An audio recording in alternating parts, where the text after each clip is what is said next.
नमस्कार, आदाब, सत श्री अकाल एंड गुड मॉर्निंग बच्चों। आप सभी का स्वागत है आपके अपने प्यारे से YouTube channel together with maths by engineer Vikas Singh पे।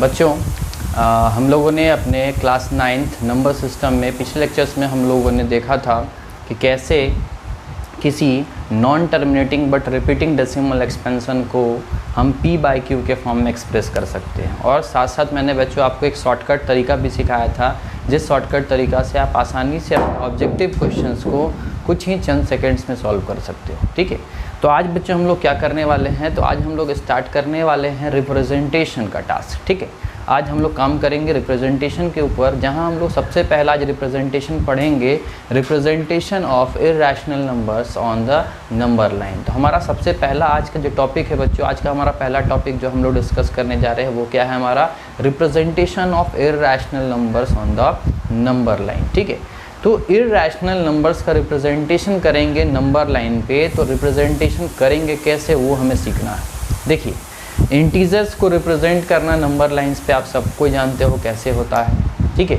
रियल नंबर्स हैं, उनको अगर रिप्रेजेंट करना चाहते हो नंबर लाइन पे आप सबको पता है। बट अगर मैं बात करूँ उसी रियल नंबर में, ठीक है, रैशनल नंबर को रिप्रेजेंटेशन करने के लिए, तो आप आसानी से कर सकते हो जो चीज़ आप लोगों ने कहीं ना कहीं अपने 8th क्लास वगैरह में पढ़ा है, जूनियर क्लासेस में आप लोगों ने इन चीज़ों के बारे में स्टडी किया है। ठीक है, लेकिन अगर मैं बात करूँ इर्रेशनल नंबर्स को कैसे आप नंबर लाइंस पे रिप्रेजेंट कर सकते हो, उस रियल लाइन पे अगर आपको एक इर्रेशनल नंबर को रिप्रेजेंट करना है, तो उस इर्रेशनल नंबर को रिप्रेजेंट करने के लिए क्या टेक्निक है। ठीक है, तो उसी टेक्निक के बारे में आज हम लोग बात करने जा रहे हैं। तो एक चीज़ ध्यान दीजिएगा बच्चों कि अगर मैं बात करूं, सीधी सी बात है कि मैं बात करूं अगर सबसे पहला इर्रेशनल नंबर का, तो सबसे पहला इर्रेशनल नंबर जो है वो कहीं ना कहीं डिस्कवर किया था पाइथागोरस जी ने। ठीक है, वो पाइथागोरस जी ने क्या किया, उनके साथ एक एक्सपेरिमेंट करते समय एक चीज़ सिनेरियो उसके सामने आया। क्या सिनेरियो उनके सामने आया, ध्यान दीजिएगा। उन्होंने एक एक्सपेरिमेंट करते समय देखा कि उन्होंने एक स्क्वायर लिया।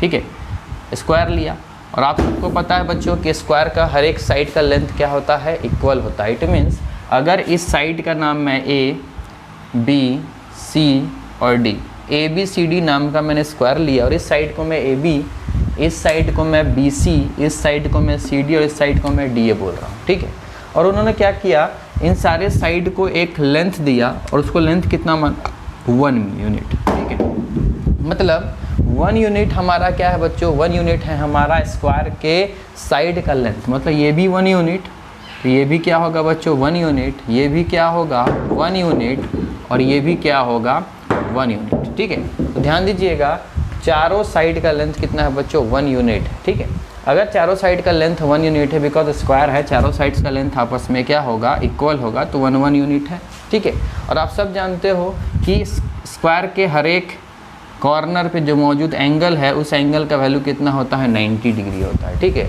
तो इस एक्सपेरिमेंट को करते समय उन्होंने एक चीज़ देखा कि उन्होंने बोला कि अगर हम इस डायगोनल का लेंथ फाइंड आउट करना चाहते हैं, किसका लेंथ फाइंड आउट करना चाहते हैं, डायगोनल का लेंथ फाइंड आउट करना चाहते हैं। कौन से डायगोनल, इस डीबी नाम के डायगोनल का। ठीक है, तो उन्होंने देखा कि अगर हम इस डायगोनल का लेंथ फाइंड आउट करना चाहते हैं, तो वो उन्होंने क्या किया, देखा कि डायगोनल जैसे ही हम लोगों ने डाला, तो ये पूरा का पूरा स्क्वायर 2 ट्रायंगल में डिवाइड हो गया, मतलब 2 right angle triangle.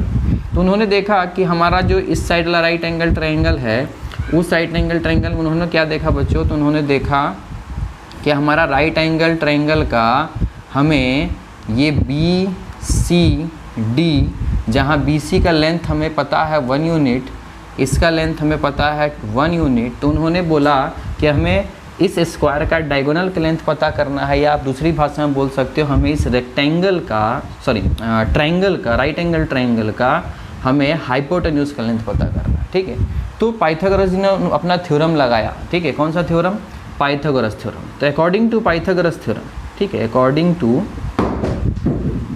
Pythagoras theorem. ठीक है, अगर हम पाइथागोरस थ्योरम का बात करें, तो ध्यान दीजिएगा बच्चों, अगर हम पाइथागोरस थ्योरम का बात करते हैं, तो पाइथागोरस थ्योरम के अनुसार उन्होंने क्या बताया था कि हाइपोटेन्यूज का स्क्वायर इज इक्वल टू क्या होता है, बेस का स्क्वायर प्लस परपेंडिकुलर का स्क्वायर। तो आपको पता है बच्चों कि राइट एंगल ट्रायंगल में सबसे लॉन्गेस्ट साइड को हम लोग क्या बोलते हैं, हाइपोटेन्यूज, इसको क्या बोलते हैं, बेस, और इसको क्या बोलते हैं हम लोग, परपेंडिकुलर। ठीक है, तो ध्यान दीजिएगा, अगर हम बात कर रहे हैं हाइपोटेन्यूज का स्क्वायर, मतलब BD का स्क्वायर इज इक्वल टू क्या हो जाएगा, परपेंडिकुलर का स्क्वायर मतलब BC का स्क्वायर प्लस बेस का स्क्वायर मतलब DC का होल स्क्वायर। ठीक है, तो यहाँ क्या देखा उन्होंने कि BD का होल स्क्वायर बराबर क्या हो जाएगा, तो BC मतलब कितना, 1 यूनिट का होल स्क्वायर, और DC मतलब कितना, तो 1 यूनिट का होल स्क्वायर। तो इन्होंने देखा कि ये BD का जो होल स्क्वायर का वैल्यू आया वो कितना आया, 2 आया।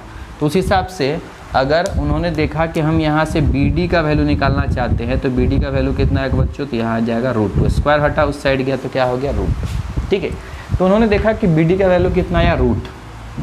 ठीक है, और रूट के अंदर 2 ये क्या शो कर रहा है बच्चों, तो ये शो कर रहा था एक नया नंबर इंट्रोड्यूस हो गया, जहाँ उन्होंने देखा इन चीज़ों का वैल्यू फाइंड आउट करने की कोशिश किया। तो इस चीज़ को हम P/Q के फॉर्म में रिप्रेजेंट नहीं कर सकते थे, मतलब एक रैशनल नंबर्स के फॉर्म में रिप्रेजेंट नहीं कर सकते थे, और इन चीज़ों को एक नया नंबर नाम दे दिया। इनको कहा गया क्या बच्चों, तो इनको कहा गया हमारा इर्रेशनल नंबर। ठीक है, तो ये हमारा वो पहला इर्रेशनल नंबर है जिस चीज़ को पाइथागोरस जी ने इंट्रोड्यूस किया था, जिनके बारे में हम लोगों को बताया गया था। ठीक है, तो ये √2 हमारा फर्स्ट इर्रेशनल नंबर है जो कि डिस्कवर किया गया है कहीं ना कहीं पाइथागोरस द्वारा। ठीक है, तो इस तरह से ये फर्स्ट इर्रेशनल नंबर जो √2 है वो इंट्रोड्यूस हुआ, और इसी तरह से जब √2 इंट्रोड्यूस हुआ तो फिर उन्होंने समझा कि बेस जब 1 यूनिट, ठीक है, और परपेंडिकुलर जब 1 यूनिट होता है तो इस हाइपोटेन्यूस का लेंथ, या बोल सकते हो डायगोनल ऑफ द स्क्वायर का लेंथ कितना हो जाता है बच्चों, तो वो हो जाता है हमारा √2, और √2 हमारा शो कर रहा है किसको, इर्रेशनल नंबर का। फिर इसके बाद धीरे धीरे इंट्रोड्यूस हुआ कौन सा, नेक्स्ट इर्रेशनल नंबर √3, फिर उसके बाद √5, फिर √7, ऐसे करते √6, √7, ऐसे करते करते ढेरों इर्रेशनल नंबर हम लोगों ने पता कर लिया। ठीक है, अब ध्यान दीजिए, अब सवाल होता है कि ये √3 फिर अब हम इन्हीं के अकॉर्डिंग √3 फिर कैसे आया।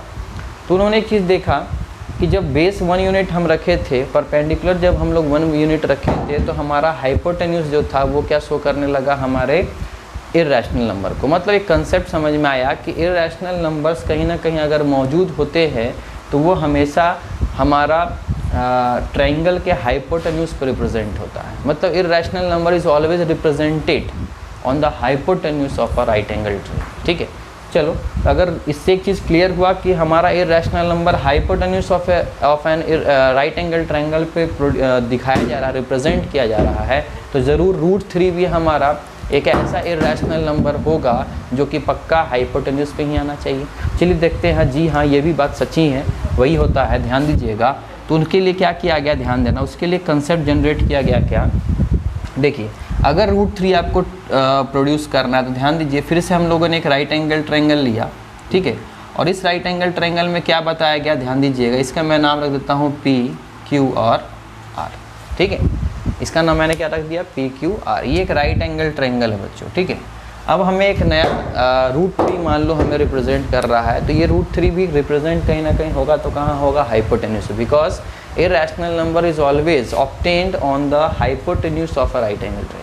ठीक है, देखिए कैसे होगा, तो हम जानते हैं बच्चों कि हमें हाइपोटेन्यूस चाहिए, तो उसके लिए हमें बेस और परपेंडिकुलर के बारे में पता होना चाहिए, क्योंकि हमें हाइपोटेन्यूस पे रिप्रेजेंट अगर इर्रेशनल नंबर होता है, अगर हम √3 को यहाँ चाहते हैं तो हमारे पास बेस कितना होना चाहिए और हमारा परपेंडिकुलर का लेंथ कितना होना चाहिए, वो हमें सोचना पड़ेगा। ठीक है, ध्यान दीजिएगा क्या कर रहा हूँ मैं, समझना इस चीज़ को। इस चीज़ को मैं मान लेता हूँ √2 यूनिट, इसको कितना मान लिया मैंने, √2 यूनिट। ठीक है, और इसको कितना मैं मान लेता हूँ बच्चों, तो इसको मैं मान लेता हूँ 1 यूनिट।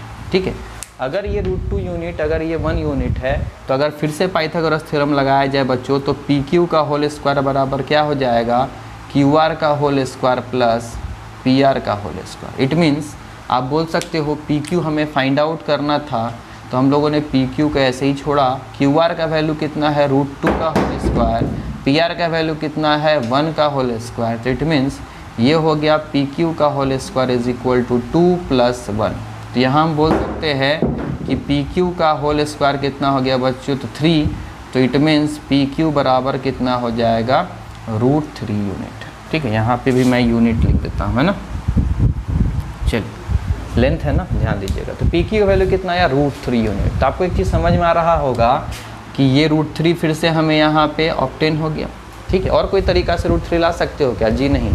ठीक है, आपको ऐसे ही लाना पड़ेगा, ऐसे ही सोचना पड़ेगा। ठीक है, चलो तो हम लोगों ने देखा कि √2 अगर बेस में रहे और हमारा 1 क्या हो, परपेंडिकुलर पे हो, तो इस तरह से हमारा √3 आ जाएगा। ठीक है, मतलब अगर आप ध्यान से देखोगे कि इर्रेशनल नंबर्स के हिसाब से पहले √2 फिर √3, अब दूसरा कौन है हमारा बच्चों, √5। ठीक है, तो √5 कैसे आएगा। ठीक है, तो सिंपल से बात है, एक चीज़ याद रखिएगा। ठीक है, सिंपल सा बात है, लॉजिक को समझने की कोशिश करिएगा। हमेशा आप बेस एक ऐसा वैल्यू चुनो, ठीक है, जिसका स्क्वायर, और हमेशा इस परपेंडिकुलर को आप 1 फिक्स रख लो। ठीक है, एक सिंपल सा लॉजिक समझा रहा हूँ, ध्यान देना। इस लॉजिक से अगर आप मूव करोगे तो आप आसानी से समझ सकते हो। अब मान लो ये हमारा √2 है, ये 1 है, तो इसका स्क्वायर होगा तो बच्चों कितना होगा, 2, और इसका स्क्वायर होगा तो 1, 2 + 1 3 आता है, और ये जब स्क्वायर जाएगा तो उधर √3 चढ़ जाएगा। ठीक है, तो ऐसे ही सोचो, अगर अभी हम नेक्स्ट इर्रेशनल नंबर कौन सा है, √5, तो बेस में क्या रखना चाहिए। ठीक है, देखो √2 चाहिए था, तो यहाँ देखो इसके जस्ट एक कम √2 है ना, और ये इसको परपेंडिकुलर का आप 1 फिक्स रखो। ठीक है, जैसे मैंने आप बोला आपको √5 चाहिए, तो √5 चाहिए, तो यहाँ नीचे क्या रखना भैया, आप रखना √4, और √4 का मतलब कितना होता है बच्चों, 2 होता है। ठीक है, और परपेंडिकुलर कितना रखने मैंने बोला, 1। ठीक है, इस तरह से समझने की कोशिश करो। अगर √5 आपको चाहिए, हमें √5 निकालना है, ठीक है ना, ये चीज़ समझने की कोशिश करो, क्योंकि यही चीज़ आपको कहीं ना कहीं रिप्रेजेंटेशन के समय आपको काम देने वाला है। ठीक है, इसलिए मेरी बातों को ध्यान से सुनना। अगर मैं √5 चाहता हूँ, ठीक है, √5 अगर मैं हाइपोटेन्यूज पे रिप्रेजेंट करना चाहता हूँ, तो √5 कैसे करूँगा, तो पैटर्न को समझने की कोशिश करो। ठीक है, जैसे √2 का यहाँ रिप्रेजेंटेशन हुआ है, तो बेस पे इससे जस्ट एक कम है, तो √1 समझो। तो √1 का मतलब आपको पता है बच्चों 1 ही होता है, और परपेंडिकुलर मैंने कितना रखने बोला आपको, 1। ठीक है, हमेशा फिक्स रखने वाला 1। ठीक है, √2 था, इससे एक कम √1। ठीक है, √1 का मतलब 1 ही होता है, और परपेंडिकुलर फिक्स कितना रखने बोला, 1।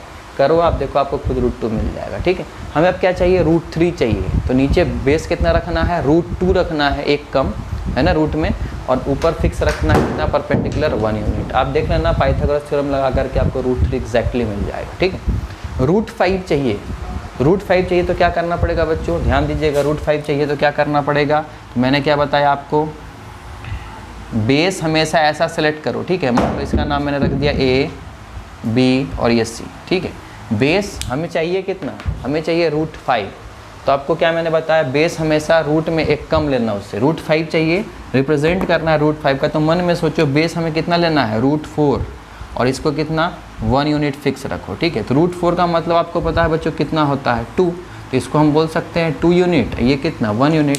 पाइथागोरस थ्योरम लगा दीजिए, 100% आपको क्या मिल जाएगा, इस AC का वैल्यू कितना मिलेगा, √5 मिलेगा। चेक कर सकते हो, AC का whole square is equal to BC का होल स्क्वायर प्लस AB का होल स्क्वायर। इट मीन्स ये कितना हो गया, AC का होल स्क्वायर पता नहीं निकालना है, BC मतलब ये हो जाएगा 2 का होल स्क्वायर, और AB का मतलब 1 का होल स्क्वायर। तो ध्यान से देख सकते हो आप, AC का whole square is equal to 4 + 1, है ना।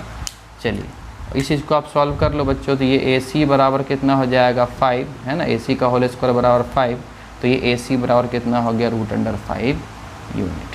ठीक है, तो आप खुद सोचिए बच्चों, अगर आपको समझ में आ रहा है, तो मैं अगर आपसे बोलूँ कि हमें √6 चाहिए, ठीक है ना, हमें हाइपोटेन्यूज पे √6 चाहिए, तो बेस कितना लेना पड़ेगा, √5, और परपेंडिकुलर कितना रख लो, फिक्स 1। ठीक है, हमें √7 चाहिए, तो नीचे कितना रखना पड़ेगा बच्चों, √6, ऊपर कितना 1। हमें √8 चाहिए, वो भी एक इर्रेशनल नंबर है ना, तो नीचे कितना रखना पड़ेगा बच्चों, √7, परपेंडिकुलर कितना 1। हमें √10 चाहिए, तो √10 एक इर्रेशनल नंबर है, कैसे होगा, तो नीचे आ जाएगा कितना बच्चों, √9, √9 का मतलब 3, और परपेंडिकुलर कितना 1। हमें √17 रिप्रेजेंट करना है, तो हमें √17 हाइपोटेन्यूज पे चाहिए, तो नीचे कितना चाहिए बेस में, √16, है ना, √16 का मतलब 4, और परपेंडिकुलर फिक्स रखना कितना 1। ऐसे करोगे तो आपको खुद समझ में आ जाएगा कि इर्रेशनल नंबर को हाइपोटेन्यूज पे हम कैसे ला सकते हैं। उसके लिए हमें बेस कितना चाहिए और परपेंडिकुलर कितना चाहिए। ठीक है, ये लॉजिक आई होप आपको समझ में आ गया होगा। अगर ये लॉजिक आपको क्लियर हो गया है तो रिप्रेजेंटेशन ऑफ इर्रेशनल नंबर्स आपके लिए बहुत ही आसान हो जाएगा। तो इन चीज़ों को आप लिख लें, फिर हम बात करते हैं। चलिए बच्चों, कंसेप्ट तो आपको समझ में आ गया होगा। अब हम बात करते हैं क्वेश्चन का। अब क्वेश्चन को हम कैसे बनाएं। ठीक है, बात हो रहा है रिप्रेजेंटेशन ऑफ, ठीक है, irrational number on number line का बात, ठीक है। तो हमारा एक क्वेश्चन हम लोगों ने लिया, ठीक है। हम लोगों ने क्वेश्चन क्या लिया है, represent √2 on the number line, ठीक है। नंबर लाइन मतलब रियल नंबर लाइन, ठीक है। आपसे बोला गया है √2 को नंबर लाइन पे क्या करो, रिप्रेजेंट करो, ठीक है। अब मेरी बातों को ध्यान से सुनना बच्चों, हम काम कैसे करें, ठीक है। सबसे पहला आपको क्या काम करना है, सबसे पहले आपको रफ में ये सोचना है, ठीक है। सबसे पहले रफ में आपको ये सोचना है, हमेशा कोई भी क्वेश्चन अगर आपको दे तो सबसे पहले आप रफ में सोचो कि ये √2 अगर आएगा तो उसके लिए बेस और परपेंडिकुलर कितना होना चाहिए। मैंने आपको पहले ही बता दिया। उसके लिए क्या करो आप बाबू, सीधा सीधा राइट एंगल ट्रायंगल बना लो। हमें √2 चाहिए, यही रिप्रेजेंट करना है ना, तो हमें √2 चाहिए। और हम जानते हैं कि इरेशनल नंबर है √2, तो वो पक्का हाइपोटेन्यूज पे आएगा। तो उसके लिए बेस और परपेंडिकुलर हमें अननोन है, चाहिए बेस और परपेंडिकुलर क्या होगा। तो मैंने क्या सीखा, इससे जस्ट एक कम रूट में, तो √1 का मतलब 1 ही होता है, तो 1 यूनिट। और ये भी कितना फिक्स रखने मैंने बोला था 1 यूनिट। अगर बेस 1 यूनिट हो और परपेंडिकुलर 1 यूनिट हो तो आप हाइपोटेन्यूज पे √2 आपको मिल जाएगा, ठीक है। यही चीज़ हमें यहाँ काम करना है। कैसे करेंगे ध्यान दीजिएगा। देखिए बच्चों, यूनिट का मतलब क्या होगा, मीटर, सेंटीमीटर, कुछ भी हो सकता है, ठीक है। तो यहाँ तो पता नहीं ना है कि √2 सेंटीमीटर है या √2 मीटर है, वो चीज़ पता नहीं, इसीलिए हम लोग यूज़ किसको करते हैं, यूनिट, ठीक है। अब मेरे बातों को ध्यान से सुनना। तो हमारे पास स्केल होता है, ठीक है। और आपका स्केल किस में है बच्चों, सेंटीमीटर स्केल, ठीक है। अगर आपका स्केल सेंटीमीटर स्केल है तो आप देखते होंगे आपका यहाँ 0 दिखता होगा, फिर 1 सेंटीमीटर, फिर 2 सेंटीमीटर, फिर 3, 4, 5 ऐसे करते करते आपके स्केल में नज़र आता है, ठीक है। तो अब सवाल होता है कि 1 सेंटीमीटर बहुत छोटा दिखेगा, ठीक है। तो हमें क्या करना पड़ता है, यहाँ पर रिप्रेजेंटेशन के लिए हम स्केलिंग करते हैं। क्या करते हैं बच्चों, स्केलिंग। तो अब लिख लीजिएगा, स्केलिंग में क्या लिखिएगा, लिखिएगा 2 सेंटीमीटर, ठीक है। 2 सेंटीमीटर इक्विवेलेंट टू 1 यूनिट। मतलब स्केल का जो 2 सेंटीमीटर होगा उस चीज़ को मैं कितना मान रहा हूँ, 1 यूनिट मान रहा हूँ। मतलब मान लो आपका ये स्केल है, ठीक है। आपका ये क्या है बच्चों, स्केल है। और इस स्केल में ये बच्चों 0 है, यहाँ 10 डिवीज़न होगा, ठीक है। ऐसे करते करते ये हमारा 1 है, फिर 10 डिवीज़न होगा, ये हमारा 2 है, फिर 10 डिवीज़न ऐसे करके होगा, ये हमारा 3 ऐसे करके होगा। तो ये बच्चों कितना हो गया, ये हमारा 1 सेंटीमीटर। फिर यहाँ से यहाँ कितना हो गया बच्चों, तो ये हो गया हमारा 2 सेंटीमीटर। यहाँ से यहाँ कितना हो गया, 3 सेंटीमीटर, ठीक है। तो हम क्या करेंगे, हम लोग अपने रिप्रेजेंटेशन को थोड़ा सा अच्छा दिखाने के लिए, बहुत ज़्यादा छोटा छोटा ना बन जाए, उसके लिए हम क्या करते हैं, स्केलिंग करते हैं, ठीक है। स्केलिंग कैसे हुआ, हम लोग स्केल का जो 2 सेंटीमीटर होगा, ठीक है। हमें देखो, हमको रिप्रेजेंटेशन करना है √2 को, इरेशनल नंबर √2 को रिप्रेजेंट करना है नंबर लाइन पे, तो √2 यूनिट है ना, है ना, हम यूनिट लेके चलेंगे। तो 1 यूनिट हमारा, अगर 1 सेंटीमीटर को हम स्केल के 1 सेंटीमीटर को अगर हम 1 यूनिट मानते हैं तो वो बहुत छोटा टाइप का दिखेगा, आपको रिप्रेजेंटेशन करने में प्रॉब्लम आएगा, ठीक है। उसीलिए हम स्केलिंग करते हैं। स्केलिंग में हम लोगों ने क्या किया, स्केल का जो 2 सेंटीमीटर था उस स्केल के 2 सेंटीमीटर को मैंने कितना मान लिया, 1 यूनिट मान लिया। मतलब अगर स्केल का ये 0 है और 0 से यहाँ तक स्केल का, ध्यान दीजिएगा, स्केल का यहाँ तक कितना आ रहा है बच्चों, 2 आ रहा है।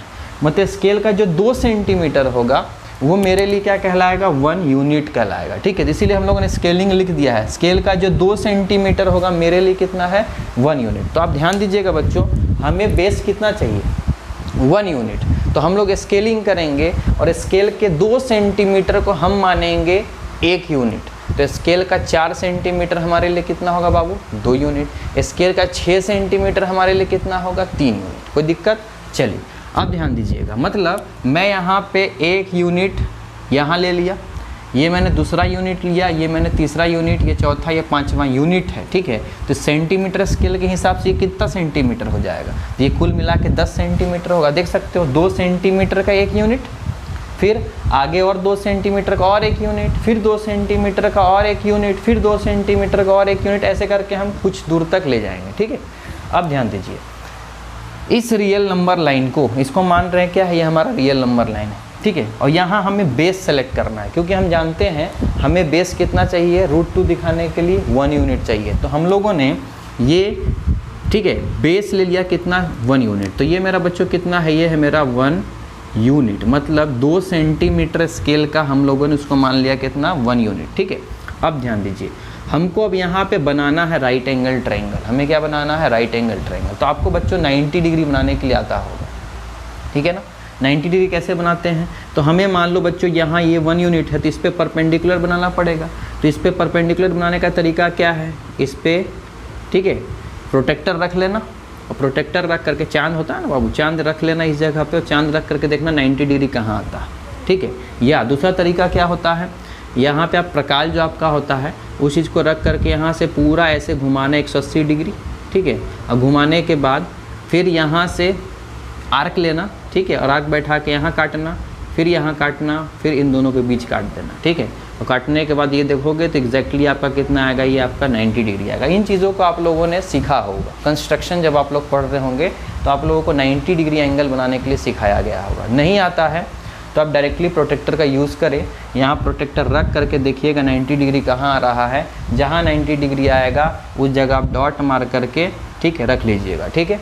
और इस चीज़ को हम क्या कहना शुरू करेंगे बाबू? परपेंडिकुलर, बिकॉज ये हमारा 90 डिग्री का एंगल बन गया है ना। अब ध्यान देना, परपेंडिकुलर कितना यूनिट का होना चाहिए बच्चों? तो परपेंडिकुलर भी होना चाहिए कितना? 1 यूनिट। और 1 यूनिट मतलब स्केल का कितना सेंटीमीटर? तो 2 सेंटीमीटर। मतलब आप स्केल से 2 सेंटीमीटर नाप लेना, और 2 सेंटीमीटर नापने के बाद काट देना जहाँ कटेगा, ठीक है। वो आपका इसके हिसाब से 1 यूनिट कहलाएगा, है ना। अब ध्यान दीजिए, अब इस दोनों को क्या करना है? आपको ज्वाइन कर देना है। कर दिए ज्वाइन। तो ध्यान दीजिएगा बच्चों, आपके पास एक राइट एंगल ट्रायंगल बनता हुआ नज़र आ रहा होगा यहाँ पे, जहाँ से इसका मैंने नाम रख दिया A, इसका मैंने नाम रख दिया B, और इसका मैंने नाम रख दिया C। तो ये हमारा एक राइट एंगल ट्रायंगल बन गया, जहाँ ये 1 यूनिट है, ये भी कितना है बच्चों? 1 यूनिट। 1 यूनिट मतलब स्केल का जो 2 सेंटीमीटर होगा उसी को आप काटिएगा, ठीक है। तो ये 1 यूनिट, ये 1 यूनिट। तो हम देखेंगे क्या, सिंस, ठीक है, in triangle ABC according to Pythagoras, ठीक है, AC का होल स्क्वायर बराबर क्या हो जाएगा? AB का होल स्क्वायर प्लस CB का होल स्क्वायर। इट मीन्स ये AC का होल स्क्वायर बराबर ये 1 का स्क्वायर प्लस 1 का स्क्वायर। तो हम लोग बोलेंगे AC बराबर, ठीक है, AC का होल स्क्वायर बराबर 2। इट मीन्स AC बराबर कितना हो गया बच्चों? √2 यूनिट। तो इसका वैल्यू कितना आ गया? √2 यूनिट आ गया, ठीक है ना। तो इस रियल लाइन पे हम लोगों ने एक ट्रायंगल का, राइट एंगल ट्रायंगल का फॉर्मेशन करके यहाँ पे शो कर दिया कि ये हमारा कितना है? √2 यूनिट है, ठीक है। अब हमें √2 यूनिट को रिप्रेजेंट करना है, इस √2 को रिप्रेजेंट करना है रियल लाइन पे। तो क्या ये रियल लाइन पे अभी दिख रहा है? नहीं, ये ज्योमेट्रिकली हम बोल सकते हैं राइट एंगल ट्रायंगल के हाइपोटेन्यूज पे दिख रहा है, बट हमें रियल लाइन पे रिप्रेजेंट कर रहा है। ये हमारा रियल लाइन है, ठीक है।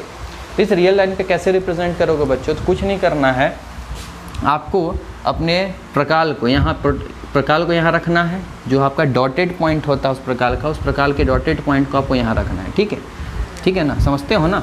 और जो प्रकाल का आपका पेंसिल है उस पेंसिल वाले पॉइंट को कहाँ रखना है? यहाँ रखना है। तो ये आपके, ठीक है, प्रकाल का पॉइंटेड वाला पार्ट, ठीक है, यहाँ रखना है, और पेंसिल वाला पार्ट कहाँ रखना है? यहाँ रखना है, ठीक है। रखने के बाद क्या करना है बच्चों?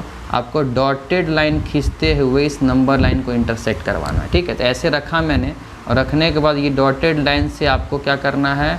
चेक करना है कि वो पेंसिल आपके इस रियल लाइन को किस जगह इंटरसेक्ट करता है। उसका नाम मैंने क्या दे दिया बच्चों? तो उसका नाम मैंने दे दिया D। और यही जो पॉइंट D होगा, यही पॉइंट D होगा आपका क्या?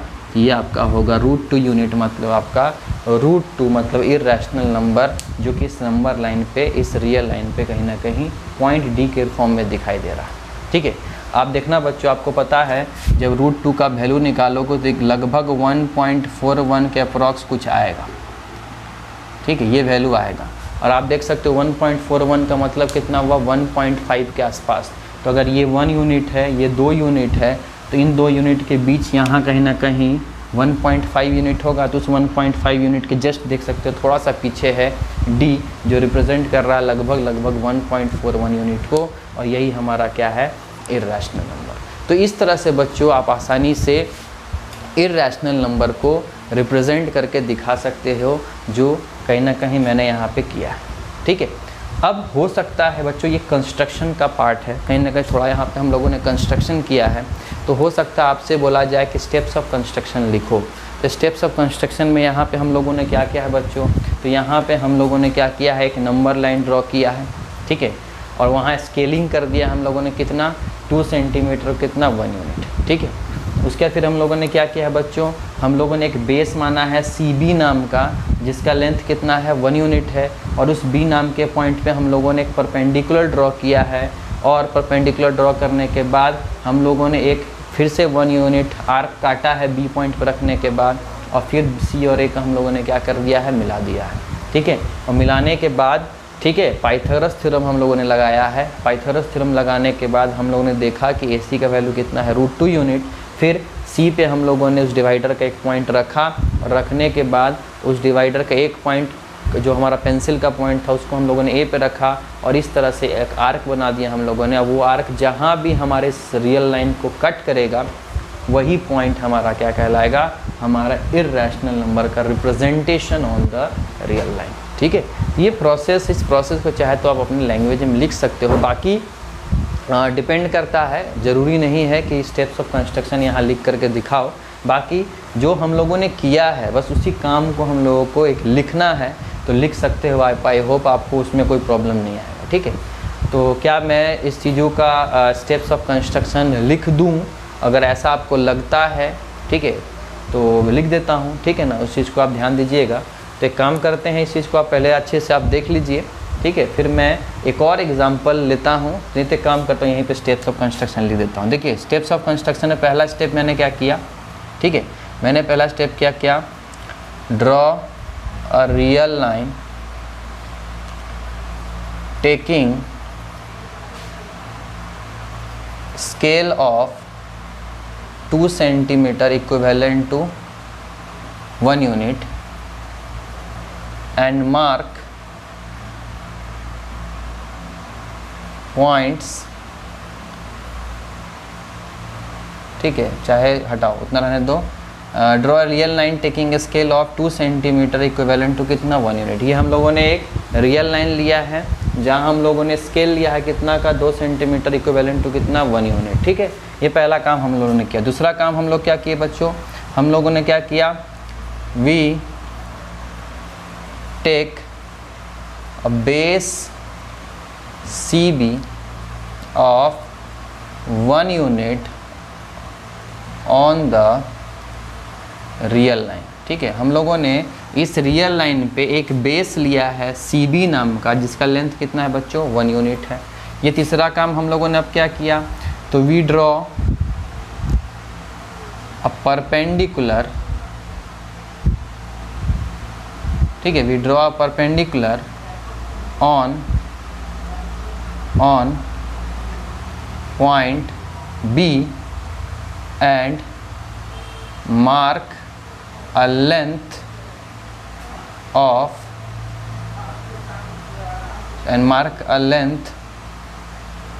BA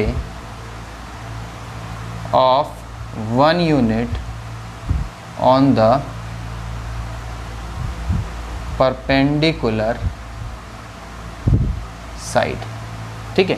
हम लोगों ने क्या किया, we draw perpendicular on point B नाम के पॉइंट पे हम लोगों ने एक परपेंडिकुलर ड्रॉ किया, एंड मार्क का लेंथ B, और एक लेंथ मार्क किया कौन सा, BA नाम का, ऑफ 1 यूनिट, जिसका लेंथ कितना है बच्चों 1 यूनिट का, ऑन द परपेंडिकुलर साइड, इस परपेंडिकुलर साइड पे, ठीक है।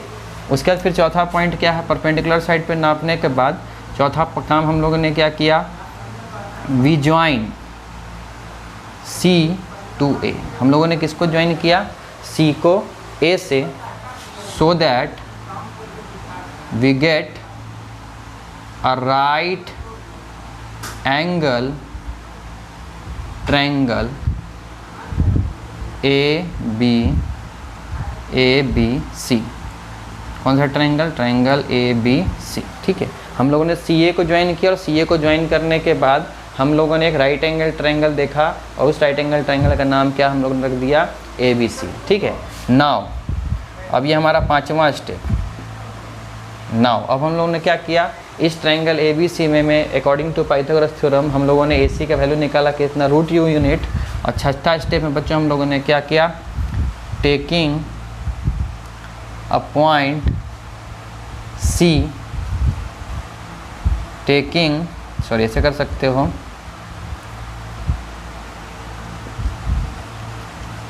Taking C as a point V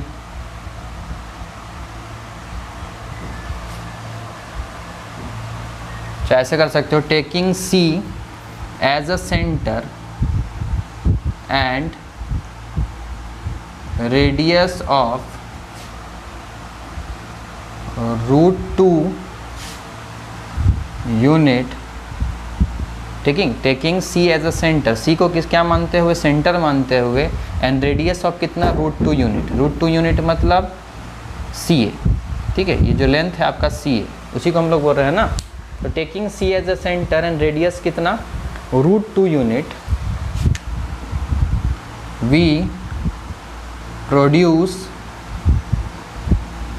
चाहे we make an arc, we make an arc which cuts the real line at D, and this D represents the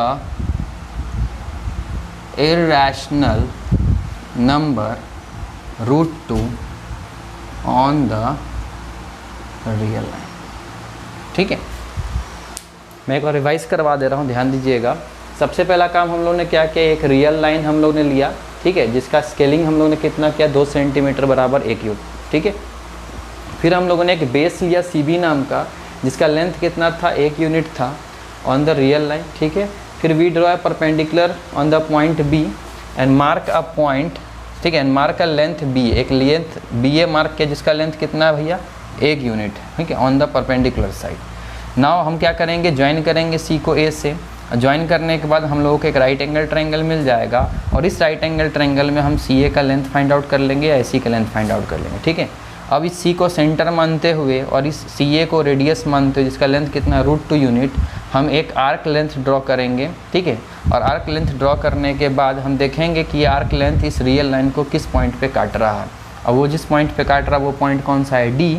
अब वही D point हमारा क्या represent करेगा, तो वो रिप्रेजेंट करेगा हमारे इर्रेशनल नंबर को। तो इस तरह से भैया हम लोग, सीधी सीधी बात है, इस तरह से हम अपने स्टेप्स ऑफ कंस्ट्रक्शन के थ्रू किसी इर्रेशनल नंबर को एक रियल नंबर लाइन पे रिप्रेजेंट करके दिखा सकते हैं। तो इस पैटर्न को आप फॉलो करें, कोई तरह का प्रॉब्लम आपको फेस नहीं करना पड़ेगा, ठीक है। तो पहले इन चीज़ को आप लिख लें, फिर हम लोग देखते हैं नेक्स्ट क्वेश्चन। एक और क्वेश्चन मैं आपको करवा के दिखाऊंगा, जहां आपको समझ में आ जाएगा कि किस तरह से हमारा काम हो। चलिए बच्चों, बात करते हैं नेक्स्ट क्वेश्चन का। आप देख सकते हो नेक्स्ट क्वेश्चन क्या है। नेक्स्ट क्वेश्चन है हमारा, represent √3 on the number line. अब इस बार रिप्रेजेंटेशन किसका करने के बोला गया, √3 का, ठीक है। चलिए, अगर आप ध्यान से देखोगे तो √3 रिप्रेजेंट करना है, तो हम जानते हैं बच्चों कि √3 अगर हमारा राइट एंगल ट्रायंगल पे आएगा, हाइपोटेन्यूज पे अगर आएगा, तो बेस कितना होना चाहिए, √2 यूनिट, ठीक है। और परपेंडिकुलर फिक्स मैंने बताया कितना, 1 यूनिट, ठीक है। ये होना चाहिए, तभी जा कर के हम आसानी से रिप्रेजेंट कर पाएंगे। ध्यान दीजिएगा बच्चों, बेस में √2 यूनिट करना थोड़ा सा हो सकता है आपको प्रॉब्लम दे दे, ठीक है। तो उस चीज़ से बचने का एक तरीका है, क्या, ध्यान दीजिएगा। हम जैसे अभी √2 रिप्रेजेंट कर रहे थे हम लोग, ध्यान दीजिएगा, ठीक है। तो क्या किया था हम लोगों ने, हमें बेस क्या चाहिए बच्चों, √2, ठीक है ना। अगर बेस आपका रूट में है तो काम कैसे करना है, ध्यान से सुनना, ठीक है। जैसे हम लोग देख सकते हैं, √3 रिप्रेजेंट करना है तो बेस √2 होगा, ठीक है। √5 रिप्रेजेंट करना है तो बेस कितना होगा बच्चों, √4 मतलब 2।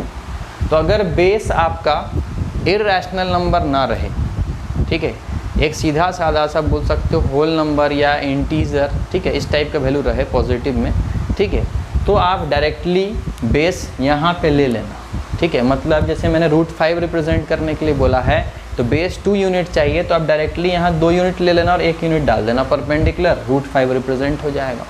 लेकिन जब आपको √2 रिप्रेजेंट करना था तो बेस 1 यूनिट था, ये 1 यूनिट था, तो हम लोगों ने √2 दिखा दिया। लेकिन जब आपको √3 रिप्रेजेंट करना हो तो यहाँ पे √2 और यहाँ पे 1 यूनिट लेकर मत करो, ठीक है। उसके लिए क्या अप्रोच है, ध्यान देना। पहले हम √2 रिप्रेजेंट करेंगे, तब फिर हम √3 रिप्रेजेंट करेंगे। कैसे, ध्यान दीजिएगा। स्केलिंग कर लेते हैं बच्चों। स्केलिंग क्या होगा, स्केलिंग होगा वही 2 सेंटीमीटर को मैंने अप्रॉक्सीमेट मान लिया कितना, 1 यूनिट के बराबर, ठीक है। तो अगर ये मेरा 0 है, ये मेरा 1 यूनिट है, ये मेरा 2 यूनिट है, ये मेरा 3 यूनिट है, ये मेरा 4 यूनिट है, ठीक है। तो मैंने इसका नाम बच्चों दे दिया A, इस पॉइंट का नाम मैंने दे दिया B। इसको मैं अगर 1 यूनिट लिख रहा हूँ, ठीक है, तो ध्यान दीजिएगा, अगर ये मेरा 1 यूनिट है तो यहाँ मैंने एक परपेंडिकुलर ड्रॉ किया, ठीक है। परपेंडिकुलर भी कितना का ड्रॉ किया बच्चों, तो ये भी हमारा 1 यूनिट का ड्रॉ किया, ठीक है। इस चीज़ को आप क्या करेंगे, परपेंडिकुलर ड्रॉ करके 1 यूनिट जहाँ भी मिल रहा होगा काट ले उस चीज़ को और इसको मिला दे। तो ये मेरा है बच्चों 1 यूनिट, ठीक है। ये 1 यूनिट है, ये भी 1 यूनिट है, तो ये पक्का कितना आएगा, ये आ जाएगा हमारा √2 यूनिट, है ना। चलिए, अगर ये हमारा √2 यूनिट हम लोगों ने रिप्रेजेंट कर दिया है, तब √3 कैसे रिप्रेजेंट करें, ध्यान दीजिएगा। चलिए, ये राइट एंगल ट्रायंगल बना था, ध्यान देना। चलिए, अगर थोड़ा देर के लिए इसी चीज़ को अब हम बेस मान लें, इसको हम क्या मान लें, बेस, ठीक है ना। क्योंकि √3 के लिए हमें बेस कितना चाहिए, √2, और परपेंडिकुलर फिक्स कितना रखना है, 1 यूनिट, तो हमें हाइपोटेन्यूज पे √3 मिल जाएगा। तो देखिए ध्यान से, इस चीज़ को मैं अगर √2 मान लेता हूँ, बेस इस चीज़ को मान लेता हूँ, तो अगर इस पॉइंट पे, C नाम के पॉइंट पे अगर मैं फिर से 1 यूनिट का परपेंडिकुलर ड्रॉ कर दिया, फिर से यहाँ पे मैंने क्या किया, 1 यूनिट का परपेंडिकुलर ड्रॉ कर दिया, ठीक है, इस C नाम के पॉइंट पे ऐसे, मतलब यहाँ 90 डिग्री ड्रॉ कर दिया, ठीक है। इस बेस पे 90 डिग्री मैंने यहाँ ड्रॉ कर दिया, कितना यूनिट का, 1 यूनिट का, मतलब 2 सेंटीमीटर लेके काट लीजिएगा एकदम 90 डिग्री पे, ठीक है। और फिर इस पॉइंट को मैंने यहाँ पे मिला दिया, ठीक है। इसका मैंने मान लो नाम रख दिया D, ठीक है। तो ये √2 यूनिट और ये 1 यूनिट। तो देखो ध्यान से, ये एक राइट एंगल ट्रायंगल अगेन आपको दिख रहा है, और इस राइट एंगल ट्रायंगल में ये हाइपोटेन्यूज है, और इस हाइपोटेन्यूज का लेंथ कितना होगा, √3 यूनिट हो जाएगा ना, ठीक है। अब आपको √3 यूनिट यहाँ दिख रहा है। अब इस √3 को आपको कहाँ रिप्रेजेंट करना है, रियल लाइन पे, तो कुछ नहीं, ठीक है। डिवाइडर का एक पॉइंट यहाँ रखो, पेंसिल वाला पॉइंट यहाँ रखो, आर्क मिल गया, और इस आर्क को चुपचाप ऐसे नीचे आप मिला दो, और जिस जगह नंबर लाइन पे कट जाएगा वही हमारा मान लो E नाम का पॉइंट है, इसी को हम लोग बोल रहे हैं √3।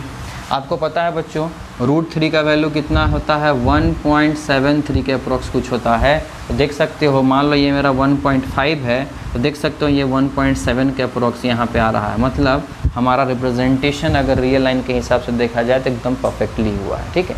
मतलब सीधा सा बात है कि अगर आपको √3 बनाना है तो आप पहले √2 बनाओ, फिर √2 को बेस मान करके ये बना लो, ठीक है। अगर आपको √5 बनाना है तो आपको √2 √3 बनाने का ज़रूरत नहीं है, ठीक है।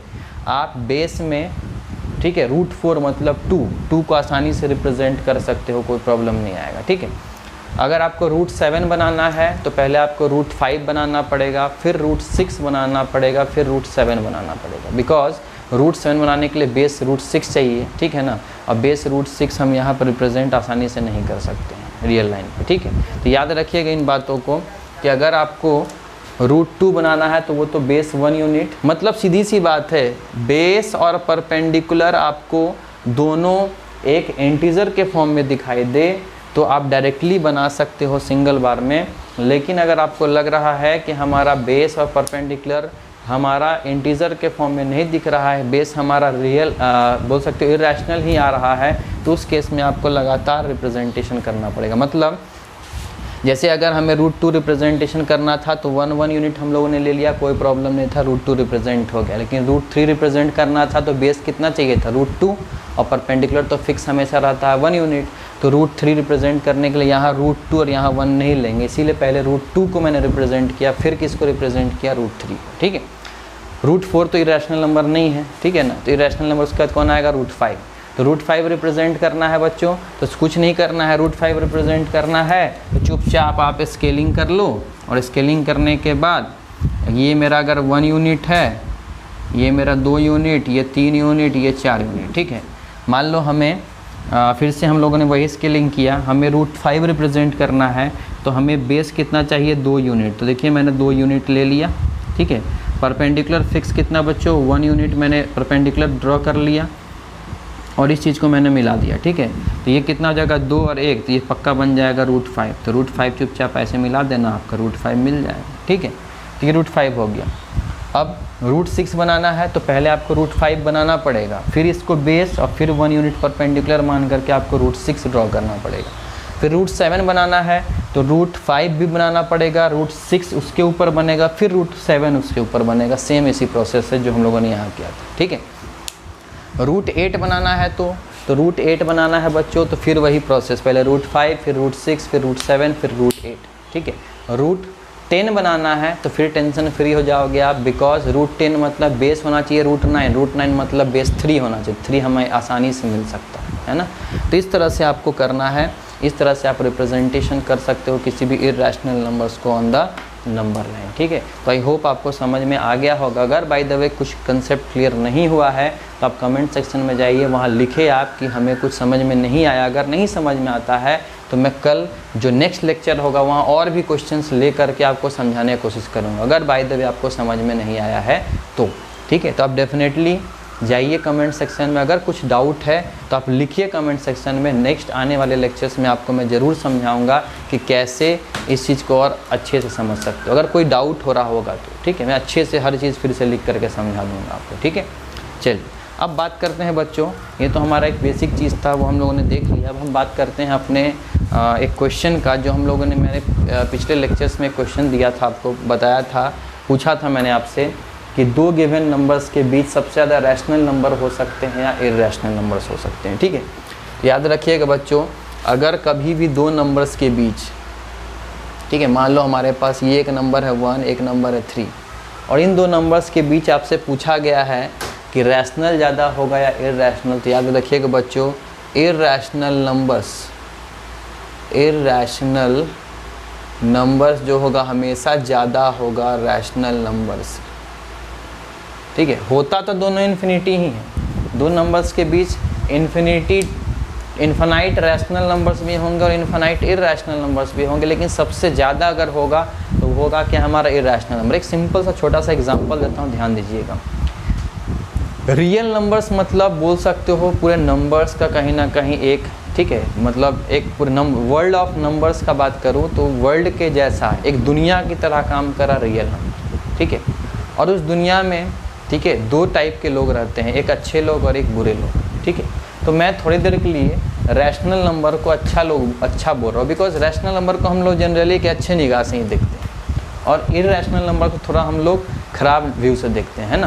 मतलब तुम खुद सोचो, है ना, अगर रैशनल नंबर्स का बात आए तो लगता है कुछ पॉजिटिव चीज़ है, अच्छा चीज़ है, लेकिन जब हम इर्रेशनल नंबर्स का बात करते हैं तो हम कुछ नेगेटिव चीज़ के बारे में सोचने लगते हैं, है ना। तो वही चीज़ है, अगर रियल नंबर्स हमारा दुनिया है तो वो दुनिया 2 चीज़ से बना हुआ है, एक अच्छे इंसान और एक बुरे इंसान से, मतलब रैशनल नंबर और इर्रेशनल नंबर से हमारा रियल नंबर बना है, ठीक है। तो आप खुद सोचो किसकी संख्या ज़्यादा होंगी, अच्छे लोगों की संख्या ज़्यादा होंगे या बुरे लोगों की संख्या ज़्यादा होंगी। डेफिनेटली है बच्चों, अच्छे लोगों की संख्या बहुत कम होती है, बुरे लोगों की संख्या ज़्यादा होती है। दैट्स वाई याद रखिएगा इस तरीके से कि रियल नंबर्स में ज़्यादा नंबर जो होगा वो इर्रेशनल नंबर्स का होगा in comparison to rational number, ठीक है। रैशनल नंबर के लिए एक डेफिनेट तरीका है p/q के फॉर्म में लिखने के लिए, उसके लिए एक बेसिक चीज़ है जहाँ बोला गया डेसिमल के बाद रुक जाए या रिपीट करे, लेकिन कुछ से कुछ आने वाला चीज़ ज़्यादा होगा। इर्रेशनल नंबर मतलब क्या, डेसिमल के बाद कुछ भी आ जाना चाहिए, कुछ से कुछ। ये कुछ से कुछ वाला प्रोसीजर क्या होगा, ज़रूर ज़्यादा होगा इन कंपैरिजन टू जो हमारा रैशनल नंबर का डेसिमल एक्सपेंशन का डेफिनेशन था उसके हिसाब से, ठीक है। तो याद रखिएगा irrational numbers is always greater than the, मतलब number of irrational numbers is always greater than the number of rational numbers, ठीक है। इर्रेशनल नंबर्स का संख्या रैशनल नंबर्स के कंपैरिजन में ज़्यादा होगा। तो आई होप आपको आज का लेक्चर समझ में आ गया होगा। किसी भी तरह का डाउट हो बच्चों तो आप कमेंट सेक्शन में जाकर के ज़रूर लिखिए। वीडियो पसंद आ रहा है तो वीडियो ज़रूर लाइक करिएगा, जितना हो सके चैनल को शेयर करें, सब्सक्राइब करें। तब तक के लिए bye bye, take care and have a nice day.